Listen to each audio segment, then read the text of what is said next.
আমি চাই না আপনি সেই প্রতারকদের সামিল হন। অনতি বিলম্বে স্মারকলিপি গ্রহণ করে আমার ভাই মৌলানা রইসুদ্দিনের হত্যাকারীদেরকে গ্রেফতার করে দৃষ্টান্তমূলক শাস্তি দিতে হবে।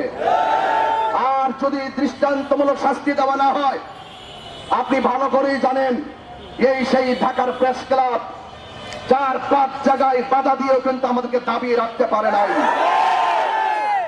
আজকে আপনি নতুন ক্ষমতায় বসেছেন, তাই নরম বসায় কিছু কথা বলে প্রস্তাব রেখে গেলাম। যদি আপনিও যদি সেই সুৎখোর মহাজন ইউনূসের মতো আপনি যদি সেই খুনিদেরকে শাস্তি দিতে বিলম্ব করেন, একদিন এই শান্তিপ্রিয় জনতা আপনার বিপরীতে মাঠে নামতে বাধ্য হবে। চুক্তি করে সাম্রাজ্যবাদীদের কাছ থেকে শূকরের মাংস আমদানিকারী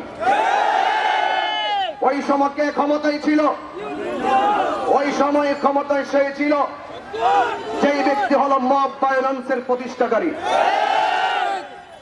ওই সময় যে ক্ষমতায় ছিল সে হলো এই বাংলাদেশের শান্তিপ্রিয় দেশে খুনের রাজ্য কায়েমকারী। সেই মহাজন এখন এতেকাবে বসছে। এতেকাবে বসে পার পাওয়া যাবে না। এই দেশের মানুষ এত বোকা নয়।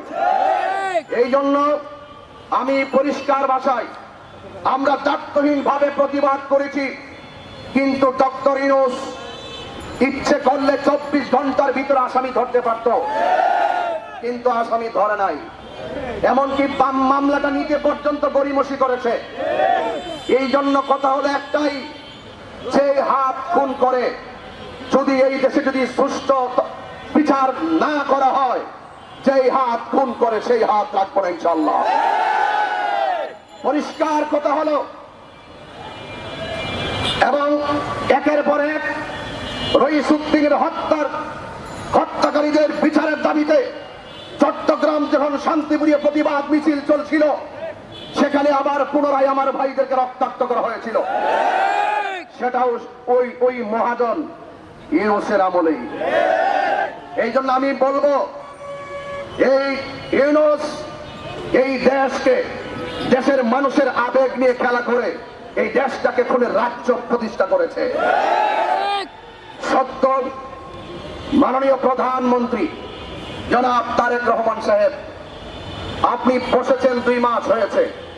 এই জন্য আপনার কাছে আমি অনুরোধ করব, মেহেরবানি করে ইতিমধ্যে আপনার সামনে একটি স্মারকলিপি প্রস্তুত করা হয়েছে। আপনি আমাদের অত্যন্ত আন্তরিক স্মারকলিপিটুকু গ্রহণ করে ড্রয়ারের ভিতরে, বক্সের ভিতরে ফেলে রাখবেন না।